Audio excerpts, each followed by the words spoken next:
Welcome to the 128th season of the Canadian Club Toronto, Canada's Podium. For over a century, this platform has been a gathering place for visionaries, public figures, and decision makers to discuss the most pressing issues of our time.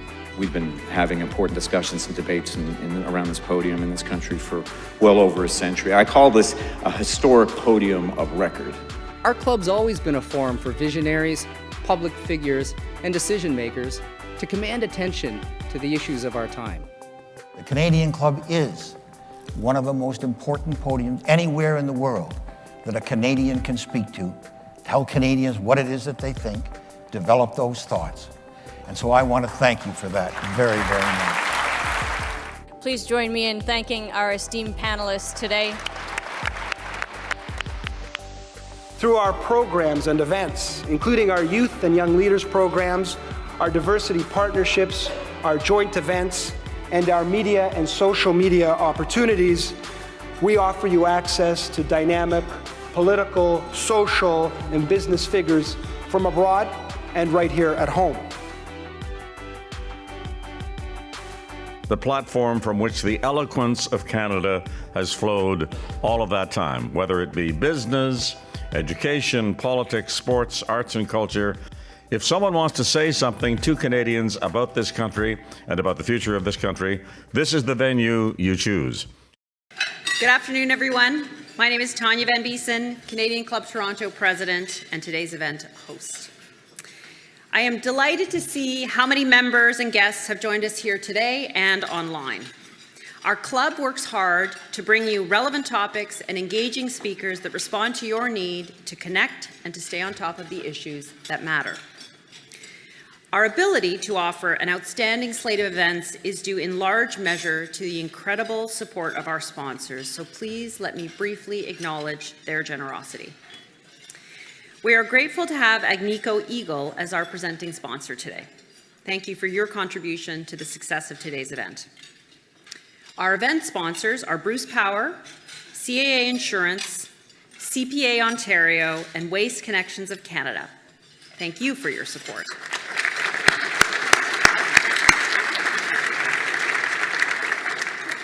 Our club would also like to thank Bennett Jones for contributing to today's event. And to our season sponsor, Canadian Bankers Association, and our official airline sponsor, Air Canada, thank you.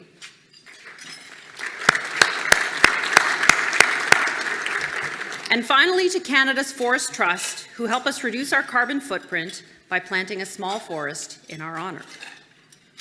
Now, we're also pleased that the Political Science Department at the University of Toronto is in attendance with some of its students.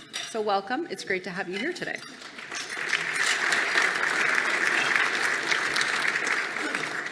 And now let me take a moment to remind you of our website, because that's what I got to do. And it's on-demand content and event information. So please visit canadianclub.org, and while you're there, sign up to become a member if you haven't done so already. We also love it when you post about our events on social, so we invite you to do that on the social network platform of your choice. Now, I am sure that many of you will have questions about Ontario's finances, so please use the question cards on your table and we will share them with our moderator. And for those joining remotely, please hit the Submit a Question button on the right side of your screen, and our team will be keeping an eye out for them. And now I am very pleased to invite Andre Lette, Vice President, Ontario Operations, Agnico Eagle Mines, to introduce our guest speaker.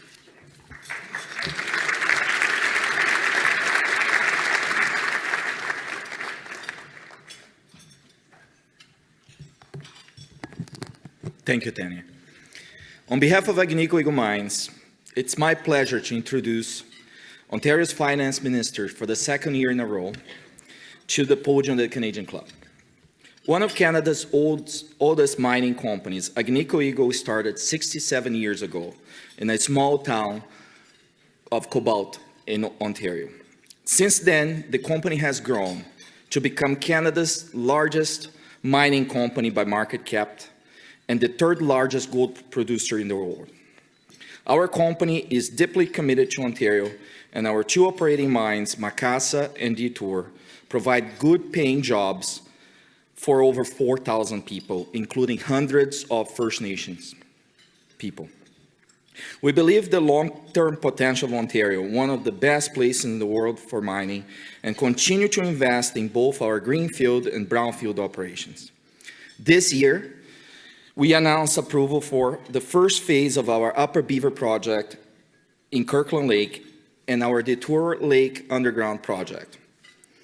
If it fully approved, this project would represent more than $2 billion in investment and would create over 1,200 jobs. These investments would not have been possible without the leadership of this government, which has been working really hard to ensure the province remains globally competitive for mining through investments in energy, training, and an efficient regulatory process. As the world races to develop the critical minerals required to power the energy transition, Ontario stands to benefit. One estimate suggests a potential investment pipeline of $21 billion over the next 10 years that would create more than 50,000 new jobs and then add $3 billion per year to the province GDP. A continued focus on policies designed to incentivize mining, including training and supporting northern communities, will ensure Ontario remains a top jurisdiction for mining investment. The minister is someone who needs no introduction here, given the size of this audience. He's a very popular guy, as you can see. He's originally from Montreal. Now I have to take a breather here because it's a long resume, very impressive, okay? So originally from Montreal, the minister holds both a bachelor degree in physiology and a master's in business administration from McGill, as well as a master's in arts from the University of Toronto. Prior to entering politics, the minister had a successful career in finance, working as Chief Investment Officer at CST Consultants, Senior Vice President Financial Regulations at Manulife Financial, Co-President of DBRS Limited, and President and Chief Operating Officer of TD Securities in New York. Minister Bethlenfalvy was first elected in 2018 to represent Pickering-Uxbridge and served as the President of the Treasury Board before becoming Ontario's Finance Minister in 2020. As Finance Minister, he has managed through the pandemic, the reopening of our economy, the challenge of housing and affordability, and has balanced the need to maintain fiscal restraint while still investing in areas that will ensure the long-term growth of the province. Minister, on behalf of Agnico Eagle Mines, I want to thank you for your government's support to the mining sector and your commitment to the public service. We look forward to hearing your remarks and the conversation with the Honourable John Baird, a former senior federal cabinet minister and Treasury Board president currently serving as senior business advisor of Bennett Jones LLP. Minister, the Canadian Club podium is yours.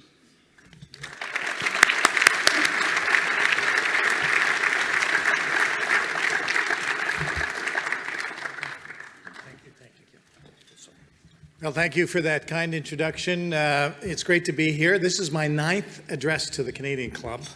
Since I'm from, go ahead, yeah. You know, I've got to learn, because I say when I get to numbers like that, I always think of hockey players. So this is my Maurice Richard, because he was number 9, but then I remember I got to get elected in Ontario. So I better start learning the Toronto Maple Leafs numbers. You know, this is great to see so many people out again, and thank you for being here. And I'll just give a few quick remarks because, you know, John Baird here, you know, he's been in government, he's been a cabinet minister, but he's also been in His Majesty's loyal opposition, so he really knows how to ask a question, and he'll hold me to account in a few minutes. So I'll just want to say a few things about our fall economic statement, and then some of the challenges that we're facing as a province, as a country, given what's going on south of the border and in the world. First, let me talk about the fall economic statement and the good news. This is, without question, a good news fall economic statement, and for a number of reasons. Let me highlight first off our deficit track You know, I got into government. I'm a fiscal conservative. I got in. Globe and Mail did a piece on me the first week I was finance minister, said Bethlenfalvy got into politics to tackle deficits.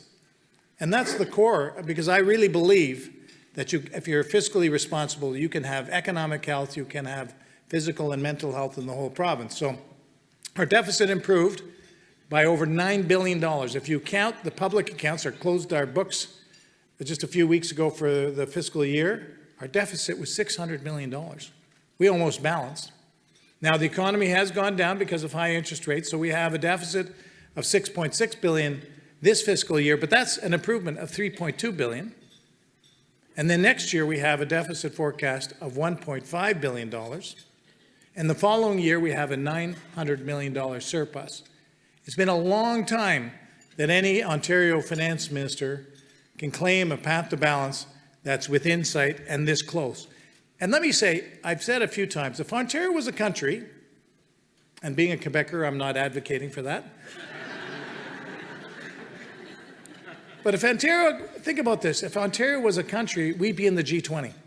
Now think really hard about any G20 country that has a path to balance. I'd submit virtually no one has a path to balance, certainly not within 2 years that we have.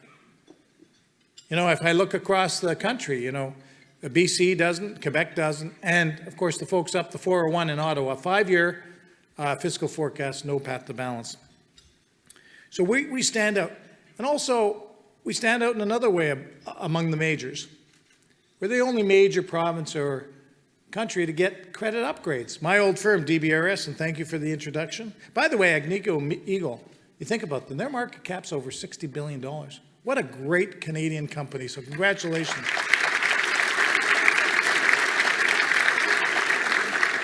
And you know, I believe you got to venerate your champions, you know, and there's a great Canadian champion right there. But our upgrades, credit rating upgrade from DBRS, 15 years ago, I was the president of DBRS and downgraded in 2009, downgraded the credit rating. Then I became finance minister, and now the shoe's on the other foot. And I got to get it up almost to the day in June of 2024, we got an upgrade to AA, and Moody's and S&P has Ontario on credit watch, positive credit watch for a potential credit upgrade. What does this mean, though? Our interest expense, our borrowing costs are the lowest they've been in over a decade. And why does that matter? I'd rather, you know, rather than pay bondholders interest expense, nothing against the financial people here, but I'd rather pay down debt or invest in healthcare or invest in other programs than give it to bondholders. Our interest expense went down last year by $1 billion. This year, it's forecast to go down by $1.2 billion against our forecast, and over the 3-year period, by $4 billion. That's $4 billion by being fiscally responsible that I can pay down debt, that I can invest in critical infrastructure. It gives you so many more options. And then finally, I would say that, as I said, the spreads that we borrow at are the lowest in the country in the first time in 10 years. So that's our fiscal picture. It allows us to do so much more. And what are we doing with our stronger fiscal situation? Well, first off, we are providing taxpayer rebates to people. Now you say, why are you giving $15 million, 15 million people $200? Because, you know, in my riding in Pickering and in Uxbridge and all over Ontario, I can tell you, I'm out there, I was knocking on doors on Friday, knocking on doors on Saturday. The vast majority of Ontarians are struggling. They're struggling with the high cost of groceries, they're struggling with the high cost of gas, and they're struggling with high cost of housing. And providing some timely relief at a time when they really need it is what this government's been all about. We have been providing relief. We cut the gas tax, we're continuing that. We cut the driver's license stickers, we cut that. We cut the wine tax for those that like to drink wine. We cut the wine tax. We froze the beer tax, and in Durham, in my region, in Durham, the previous government put the tolls on the 412, 418, only place in the whole province they put them on, and we took them off. We're putting money back into the pockets of people of Ontario. In healthcare, we're investing more in healthcare. I had the privilege to announce last week with the Premier an increase to the fertility program. and introduce for the first time a fertility tax credit. Now, for those that are impacted by this, this is a massive infusion of hope for their families. I met some of them this morning, and it really is it's a game changer for people trying to have families and raise children. We increased as well the number of medical seats. You know that we created a new university for doctors at U of T, a new one for TMU, and a new one for York University. First time in decades to have more doctors, including family doctors. So we announced not only the increased amount of seats, but also that they would go to Ontario students, Ontario family individuals, and 95% and another 5% for Canadian. So because it's hard, yes, thank you. Well, there's one guy. I see that's Alan Odette. He used to be the head of the Ontario Medical Association. So, and of course, we've got the new president of the Ontario Medical Association, which supported that announcement. But here's the other thing. The Learn and Stay program. What's that? If you, this is new that we announced in the fall economic statement. If you go to a university for medical school and you stay in the community that you study in for 5 years, we'll pay your tuition. We'll pay your expenses. So think if you're studying in Thunder Bay or Sault Ste. Marie or London, Ontario, Kingston or Ottawa or wherever you are, this is going to allow for 7,300 more family doctors to go through our system, which is over 1 million patients that will be rostered. So we announced that in the fall economic statement. On the economic front, we're not going to take our foot off the economic pedal. We've got an Invest Ontario, which is our mechanism to help support investment in this province, an increase of $100 million. And the life sciences. Let's not forget the life sciences. We've got the largest life sciences ecosystem in Canada right here in Ontario. So we're investing an additional $5 billion over the life of the program for, not investing another, $140 million to the $5 billion industry. So we're not going to give up on that. Thirdly, what was in the fall economic statement? Infrastructure. $191 billion program, 10 years capital, to build physical infrastructure. Now, it took me quite a while to get down here from Queen's Park, just down to the Royal York. You've all witnessed it. I think I might get a little bit of applause if I tell you that we're tackling bike lanes.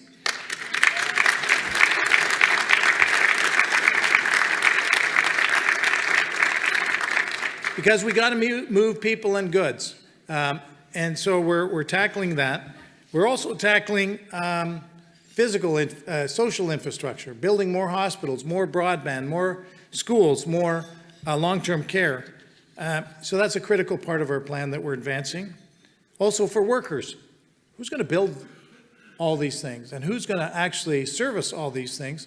Our Skills Development Fund, we've invested over $1.4 billion in the past 3 years on skills development, retraining, reskilling 600,000 workers for the jobs of not only today, but for tomorrow.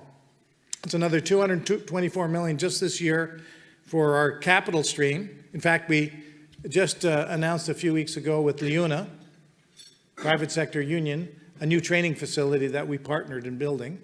And we also have the stream that we announced, $260 million for the training of the same people that are going to be in those facilities. They're going to be the people that are going to build the physical infrastructure, the social infrastructure that I talked about. And let me end on one thing. Some of you might like alcohol in this room. Well, let me tell you, I'm also responsible for the LCBO. And we put in the fall economic statement, we've been modernizing alcohol. You know, being a Quebecer, you know, buying my beer and wine at a dépanneur at the legal age. You know, come to Ontario, I tried to find a beer. I went to the 7-Eleven. This is a few years ago. I couldn't find one. Went up to the grocery store. Guess what? Back then, you couldn't get a beer at the grocery store. I spent the whole day trying to find a case of beer. And I finally found it at the beer store. So I committed in that moment that we would modernize and bring Ontario to the 21st century. Back then it was the 20th century, so that's how long it took. What we announced in the fall economic statement was the LCBO's revenues, because of our modernization, are going up within 3 years by almost $1 billion. Our bottom line is going up significantly. Why is that? Because we negotiated a deal where we're going to be increasing our market share in wholesaling from 51% to 73%. And if you look at the numbers, it's quite powerful. So the LCBO, this is a huge win for the LCBO, but also the convenience stores. Over 4,000 convenience stores applied for and got a license to sell beer and wine in their convenience stores. They tell me it's a game changer. They put out a study that they said they're going to hire 7,000 more employees in their convenience stores. So this is really good for small businesses like convenience stores who've been neglected for way too long, and for the workers who are going to be in those stores, some 7,000 new employees. And finally, who's the big winner? Consumers. You know, whether you go to a Costco or a grocery store, a convenience store, or the LCBO, or you do it online, we're providing convenience and choice that much of the world already takes for granted, and we've brought it to Ontario. So we got it done, and we're going to continue pushing in that vein. Now let me pivot for a second to challenges, and I'll just end on this.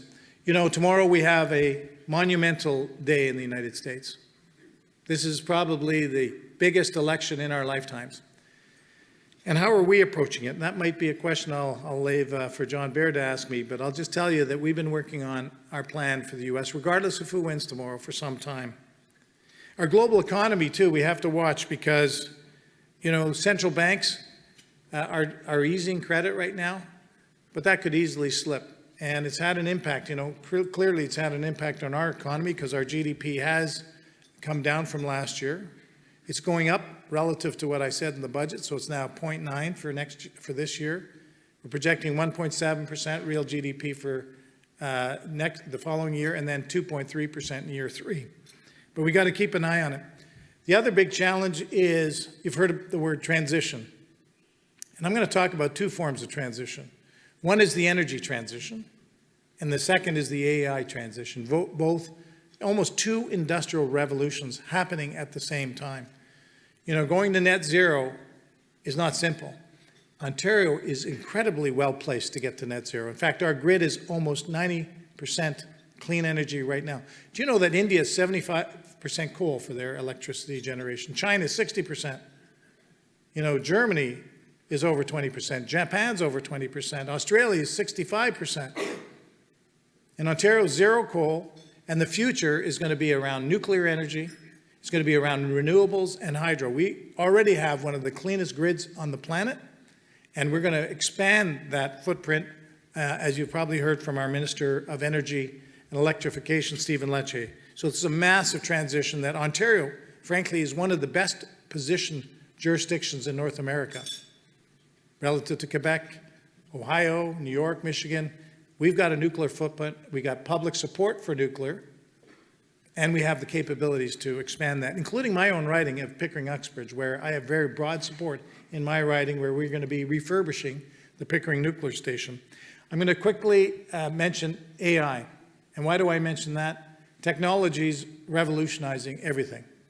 And AI is a core part of that. And again, Ontario is extremely well positioned because we have so many technology advantages, whether it's our education system, our footprint here next to the largest market in the world, and also on data centers, which, by the way, require a tremendous amount of energy.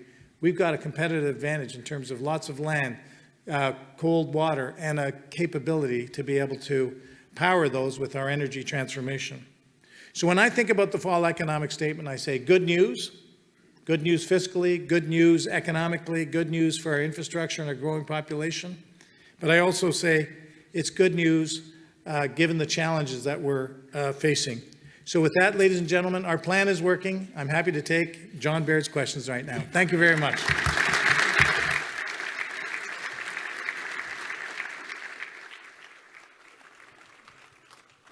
Well, thank you very much, Minister. Great to have you here at the Canadian Club. At your 10th visit, you have to get re-elected, but you get a special jacket, I'm told. Yeah, just like Saturday Night Live. Saturday Night Live, yeah. First, let me thank you for your service. You know, we have a real challenge in this country, in this province, to get good people to run for office. You are probably the most qualified person to ever be Minister of Finance in Ontario. So thank you for your service. Thank you very much. Thank you.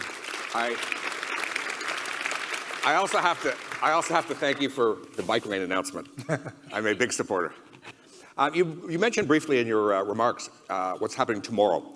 And I think there's big challenges for Ontario, big challenges for Canada, whoever wins. We have a NAFTA renegotiation in 2026. Free trade agreements are supposed to be about certainty, long-term certainty, but we don't have that. What are you doing to prepare for Wednesday morning? Well, everyone hold your breath, that's for sure, for the next 48 hours or beyond. You know, you touched on it. It doesn't matter who gets elected tomorrow. You have to remember Kamala Harris voted against the Canadian-U.S. Free Trade Agreement. If she wins the blue wall states, those are all protectionist states, Wisconsin, Michigan, and help me out with the third, Pennsylvania. So regardless of who wins tomorrow, it's going to be a challenge on the trade front. One of the strategies that we've been employing is signing MOUs. And we just signed 5 MOUs with governors of Indiana, Illinois, New Jersey, Nevada, and New Jersey. I think I said that. Yeah, New Jersey, Nevada. So these are just the 5 that we've just signed. We've also got people in Dallas, in San Francisco, in New York, in Chicago, and Washington, D.C. So we have boots on the ground. The other thing that we've been doing, our ministers have been meeting with governors repeatedly and down in Washington, D.C. for years now, building relationships. Because you got to build relationships with, not just in Washington, but really at the state level. The governors, their state representatives, the senators in the state legislatures. And let's think about this. Ontario's two-way trade with the U.S. is almost $500 billion. And it's pretty well balanced. If I think about that, 17 states that were the #1 trading partners, 11 that were #2, that's over half the states. Millions and millions and millions of jobs are because we export into their markets and they export into our market. So neither side is going to want to jeopardize that, but we need to have the governors and all those. Now, I got to tell you, Tim Walz was up here just before he got appointed vice president, and the premier gave him Canadian Football League football. I got to tell you, more governors have CFL footballs in the U.S., and that doesn't happen overnight. So relationships, boots on the ground. We got to tell the story too, because I got to tell you, the senators that I talk to in Washington, they take us for granted. They tell us, we're so sorry. But, you know, we got issues around the world, and we often take Canada for granted. So it's incumbent on us to continue to tell that story, build a relationship, and work as one team. You know, you take off your conservative hat, your liberal hat, and you put on the Team Canada hat, and that's what we're doing. Great. You've targeted a surplus for 2026. Tell me, how do you balance off the pressure to spend more money with being fiscally conservative and getting us back to balance? Well, I think one of the ways you do it is, you know, we're both, you're heavily in the private sector now, and I came from the private sector. And you have to have a vision and a plan. And we, in our budget in 2022, after COVID, put together a plan and a vision to build Ontario, put infrastructure, to train workers, to rebuild the economy, strengthen our healthcare, and help with costs. And we ran on that budget. Imagine running on your strategic plan if you're a CEO. Here's my plan, and I'm going to vote for me for CEO on my team. And that's what we did, and we got a bigger majority. Okay, great. But now you got to follow up that and tell people how you're following up on that plan, how you're doing. And that's what this fall economic statement is, just a continuation of that plan, you know, to build that critical infrastructure, because our population is going to continue to grow. Our population grew by 1 million people in the last 2 years. You better have a plan to build the roads and the subways and the schools and the hospitals and so on and so forth.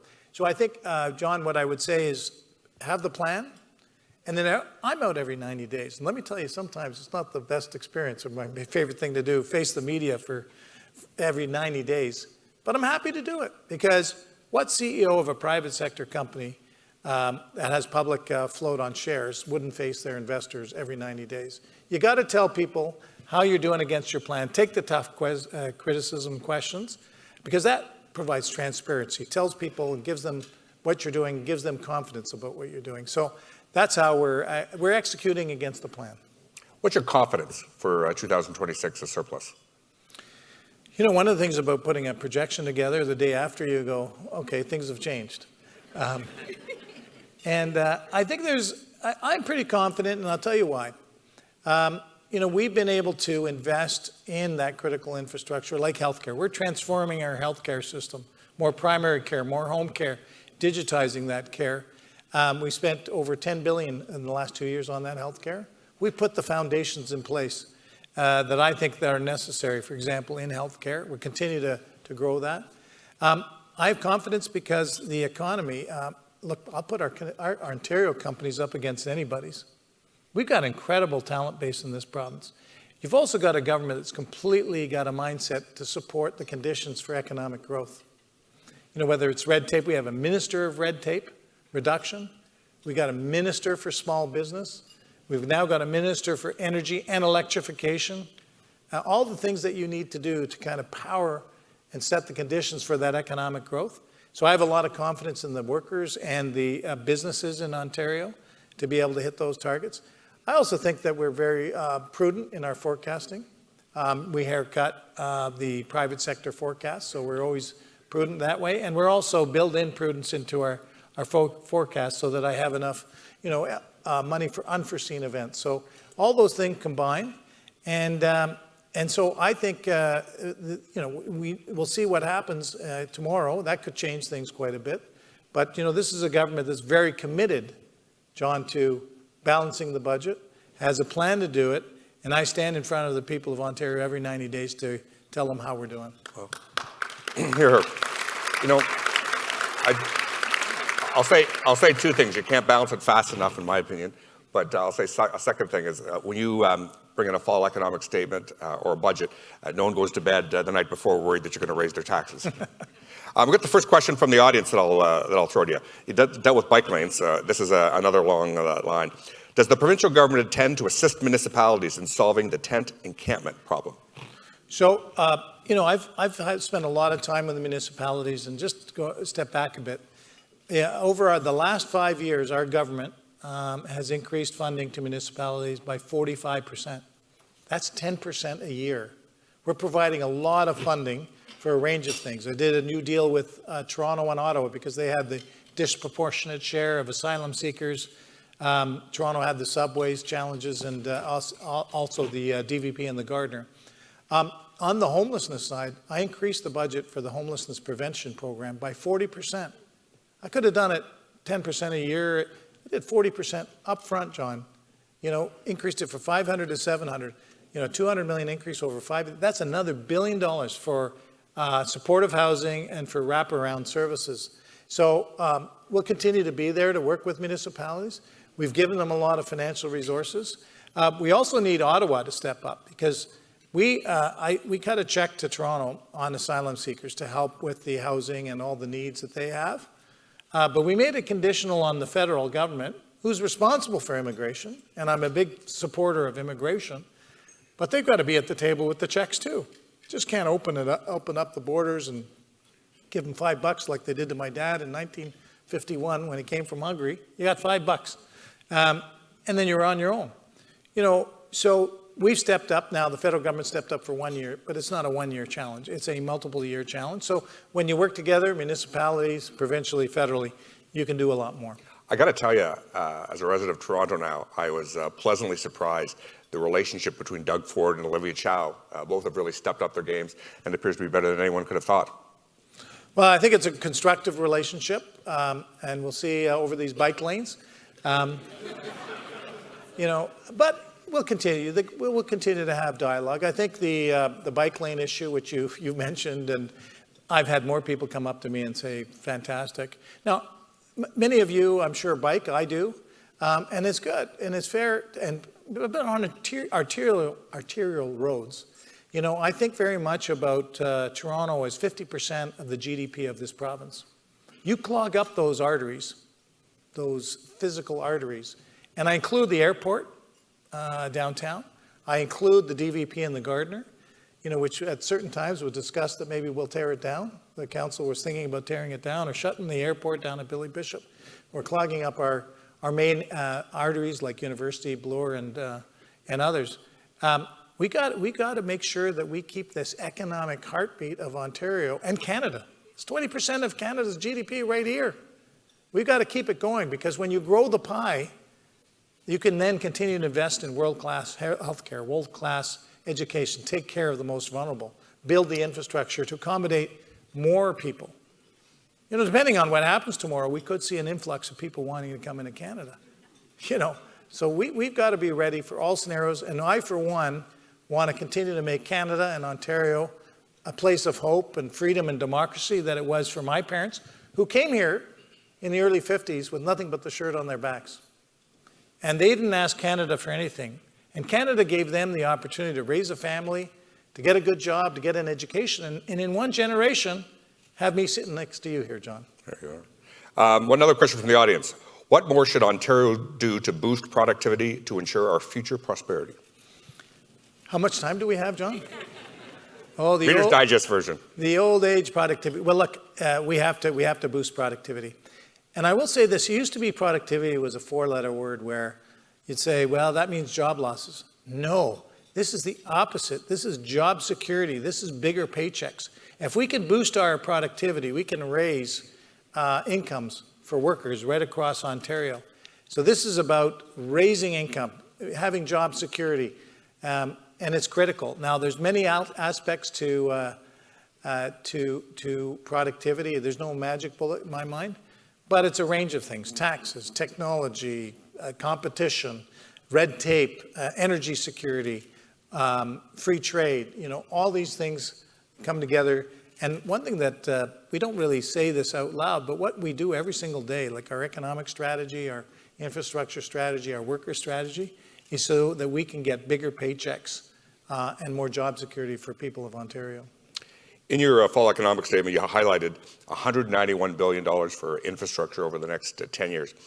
I remember being Infrastructure Minister of Canada announcing that funding to renovate and expand Union Station, and they proudly said it'll all be done in 6 years.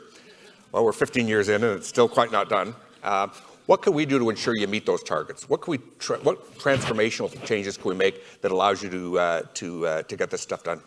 Well, I would answer it a couple of ways. First off, you know, the more you do, the better you get at it. If I remember nuclear refurbishments, the first ones were over time and over budget. But then the expertise and the know-how, and I know we've got folks from Bruce Power. Yeah, they're staring right at me here. But also in Darlington, which is owned by Ontario Power Generation, so all of us. Those refurbishments are coming in on time and on budget, and the cost benefit is powerful. Clean energy, green energy, good jobs, safe. We're going to do it for Pickering. So I think that kind of expertise really helps. That the more you do, the better you get at it. You learn from your mistakes and so on. I think the other thing, so, you know, I worked on, it was my ministry that did the Toronto deal, and part of that deal was to upload the DVP and the Gardner. You know, because those are significant assets that we got to make sure are in good repair and, you know, move people and goods. And then after the deal was signed, Toronto said, okay, so we're going to refurbish, you know, have to do repairs for 3 years. 3 years. My parents live out in Etobicoke. You know, I have to hoof it down the Gardner. I can't imagine people who have to do that every day. It's an artery for us. So I gave them some more money to do it 24/7. Korea, Japan, other countries know how to construct things 24/7. Shrink the time it takes to do things. And actually, the cost benefit starts to show that actually when you do things quicker, the costs don't go up, there isn't time for scope creep, you know, and people are happier and it's more productive. I think, you know, the Toronto Board of Trade is here and they highlighted gridlock as $11 billion lost in productivity. So it's just basic math. The quicker you do things, the more efficiently, the more you do, the better outcomes you get. And having a 10-year plan is better than a 2-year plan, which traditionally has been done in Ontario and federally, so good for you on that. This is not a question for me, but this is to show how fair and balanced I'm being. You got one question from the audience. $200 per person. Can we get this directed to healthcare instead? Yeah. I thought that was Mike Schreiner clapping, but no, it's the head of the OMA. You know, by the way, there's only 18 billionaires in Toronto, but there's 15 million. So I kidded with Mike Schreiner this morning. He says, I know. Look, I've already made the case why so many people need the money today. Not in a tax return 2 years from now or some other mechanism when we balance. We're so close to balancing now. They need the money today. But I'll tell you something else, and I think the OMA should really understand this. It's not either or. It's and. Look at what we're doing to invest in our health care. And we've been doing it for years. We've increased the funding for health care by $10 billion just over the last 2 years, and that's continuing. You've never seen increases in funding like that for hospitals, for OHIP, for physicians, for nurses, for building the infrastructure. I really think in healthcare, we have to work together. So that's my message to the OMA and the OHA and all the others in the healthcare, who, by the way, do a phenomenal job. They really are. These are some of the best people, yeah. I mean, they work tirelessly to keep us alive. You know, think about that for a second. And dispassionately, this is their passion. But I think three things that we've got to do in healthcare. I think we got to invest, and we have been investing significantly in primary care. You know, last week, CIHI, the group that does the numbers across Canada, said Ontario has 88% of its population attached to a doctor. Now, that's the highest in Canada, and in some cases by quite a margin. But that means almost 12% don't have a doctor. So we got to close that gap. And we've been putting money in to close that gap. Haven't just waited to this fall economic statement. We've been doing it for years, and we're continuing that path. Number two, we've got to continue to recruit, train, and retain family doctors. That's why we've created new medical schools. And I mentioned the Learn and Stay to incent doctors to first to go in and then stay in their community. So it's an Ontario-wide thing. And then, of course, thirdly, on primary care, we just got Dr. Jane Philpott, who's got a lot of knowledge and expertise in primary care. We're working together so we can close that gap. That's number one. Number two, home care. Now, my dad is, he's in Etobicoke right now. He's got a nurse and personal support worker there. We're fortunate that we can have that. He would rather be taken care at home. Who doesn't want to be taken care at home if you can be? As our population grows and ages, we've got to transform our system to deliver that health care as much as possible in the community and at home. And we've been investing billions in that transformation, billions. And thirdly, digital. Coming back to our technology, you know, I keep looking at the doctor who does a great job as head of the OMA now for 1 year. Too much paperwork, too much administration. And the vision that we have is that it's just like a school. If you move from, I don't know, Pickering to Mississauga, and you have kids, you're going to have a spot in the school. But you should also have portability of your records, and you should have a doctor. You shouldn't have to work hard to find a new doctor. So I think that we're transforming this healthcare system, because if we don't and expect a different outcome, you know, that's the definition of insanity. We have to transform this system. We have to invest in primary care, invest in home care, and digitize. And then I think we've got a shot for a growing and aging population. I'd say number four also, because there's 5 hospitals on University Avenue, and less congestion will allow those ambulances to get to the hospitals faster. So you want those bike lanes out? Absolutely. Okay, got it. I'm a one-issue voter. Working on it. Tell us, how do you balance off the declining immigration targets with economic growth? This is from the audience. Yeah, it's a great question. So last 2 years, our population grew about 500,000 a year. Think about that, you know, from 15.1 to 16.1 million, even with these caps. And by the way, the federal government has completely mismanaged the immigration file, I humbly submit. But one of the impacts, it will have an impact on the economy. We're analyzing that. But there's a lot of offsets to that. And by the way, the numbers take a long time to kind of ratchet down. So we'll still have a significant growth in our population. I think one of the things you got to keep doing, though, is investing in that physical infrastructure and that social infrastructure that I talked about. You know, we've got new schools coming in Pickering, a growing population there. Durham region's growing at 7%, so maybe they'll grow at 6%. That's still a heck of a lot of growth that's happening. So we've just got to continue to invest in that infrastructure, continue to invest in the economy, keep transforming our healthcare system, and I'll end with, and balance the books. You can do. It's not either or, it's and we're committed to getting it done. Thank you, Minister. Thank you, Johnny. Thank you. Is that it? Thank you. That's known as a mic drop.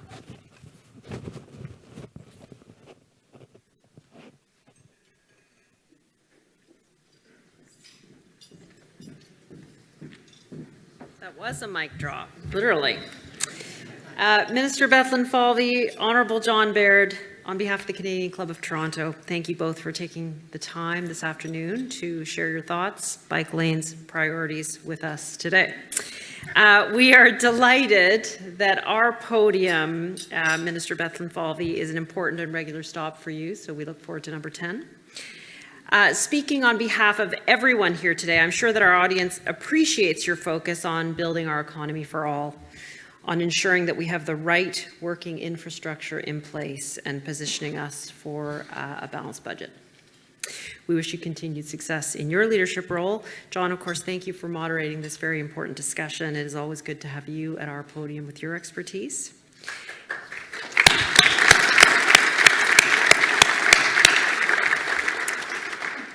For those who deposited their cards for a book, congratulations to the two winners of our prize draw today for a copy of the book Earn It, Unconventional Strategies for Brave Marketers by Steve Pratt. And those two names are Clayton Yaukusher of the University of Toronto and Rob Bull at Sinai Health. So congratulations to the two of you. You can collect your book as you exit at the door. And then finally, before we close, I would like to invite you to join us to some of our upcoming events. We have a very busy November ahead of us with lots of great guests, so bear with me. I will share those with you now. This Thursday, November 7th, we host Kimberly Murray, Independent Special Interlocutor for Missing Children and Unmarked Graves and Burial Sites associated with Indian residential schools. On Tuesday, November 12th, we will host Michael McCain of Maple Leaf Foods to discuss Bill C-69 and the perils of green hushing. On Thursday, November 14th, Leader of Canada's NDP, Jagmeet Singh, will join us at the podium. On Friday, November 15th, we will host Canada's Minister of Immigration, the Honourable Mark Miller, to punctuate your last point. And on November 22nd, we host the Honourable Carolyn Mulroney, President of the Treasury Board of Ontario. We hope to see you all there. And finally, I would like to give one more shout out to our presenting sponsor, Agnico Eagle, and to our event sponsors, Bruce Power, CAA Insurance, CPA Ontario, and Waste Connections of Canada. Thank you all for your support. And finally, thank you is also due to our club's AV supplier, VVC Live. We could not do this without you. We are very grateful that you all joined us today, and we look forward to seeing you again soon. Thank you.